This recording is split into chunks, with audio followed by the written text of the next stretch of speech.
Have you ever wondered why some people work their entire lives and never seem to move forward, while others are born several steps ahead without doing anything at all?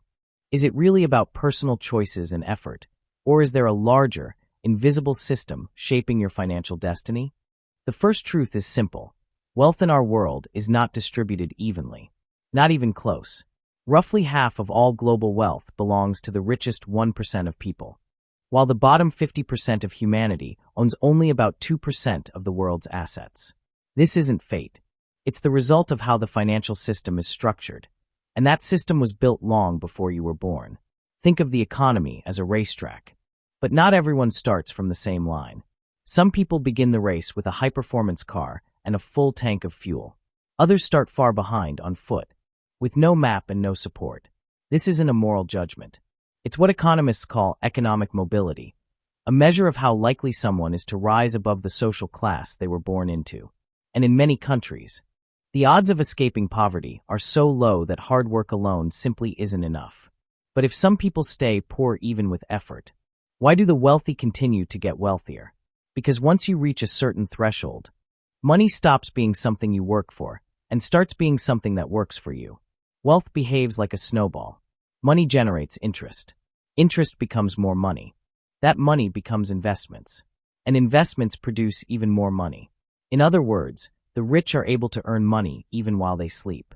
The poor, on the other hand, must trade their time to survive. Their income goes to rent, food, bills, and debts, leaving almost nothing to build with. The truth is this: the money of the rich works. The money of the poor disappears. But the story doesn't end there. We also have to look at the power of corporations. Some companies today are more financially powerful than entire nations. Firms like BlackRock and Vanguard manage assets worth trillions of dollars. Their influence stretches into nearly every major industry on Earth. Apple's market value alone is larger than the economies of many countries. These giants don't just control money. They shape technology, data, innovation, and even political decision-making. And as their power grows, the gap between ordinary people and the wealthy widens even more. These companies control parts of the economy that most people don't even know exist. Yet poverty is not only an economic issue. It's also psychological. Studies show that constant financial stress traps the mind in what researchers call scarcity mode. This state makes long-term planning extremely difficult. When your brain is focused on survival, saving or investing becomes nearly impossible. Not because you're irresponsible, but because your mind is overwhelmed. You don't think short-term because you're careless. You think short-term because your brain is protecting you. This is not a character flaw. It is a natural human response to insecurity. So why does no one solve this problem? Because the modern money system is not a single issue with a single solution.